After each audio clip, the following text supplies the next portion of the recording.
তৃণমূলে চলে গেছে, তাহলে তৃণমূলের যত গায়ে কাদা আছে সেগুলো ওর গায়েও লেগে গেল। সে দম বন্ধ করা পরিবেশ থেকে বাঁচতে গিয়ে তৃণমূলে গিয়ে কিরকম খোলা হওয়ার পরিবেশ পাওয়া যাবে আমরা জানা নেই। পরিবারে কোনো একটা সমস্যা ইত্যাদি হলে কেউ তো পরিবার ছেড়ে চলে যায় না। আমাদের অফিসেও, আপনার অফিসেও, আমার অফিসেও কোনো সমস্যা হলে সেটা কথা বলেই মেটাতে হয়। আজকে আমি কথা বলতে চাইছি মানে সেটা কালকের মধ্যেই হতে হবে। এইটাই যদি কোনো একটা আলটিমেটাম হয়ে যায় তাহলে মনে হয় যে ওটা আগে থেকে কিছু একটা ভাবনা রেখে তবে জিনিসটা কথা বলতে আসে। একটা সম্পাদক বলেছেন যে সন্তান হারানোর মতো যন্ত্রণা হচ্ছে, একটা অল্প বয়স্ক কমরেড লড়াই করছিল ইত্যাদি ইত্যাদি করছিল, কিন্তু যে তৃণমূলে চলে গিয়েছেন ফলে আইপ্যাকের লিখে দেওয়া স্ক্রিপ্ট অনুযায়ী তাকে চালাতে হবে। হুইপ তো আইপ্যাক চালায়।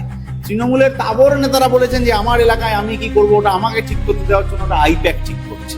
আর হুইপ চালায় বলেই ওই ফাইলটা চুরি করতে মুখ্যমন্ত্রী এরকম দৌড় মেরেছিলেন।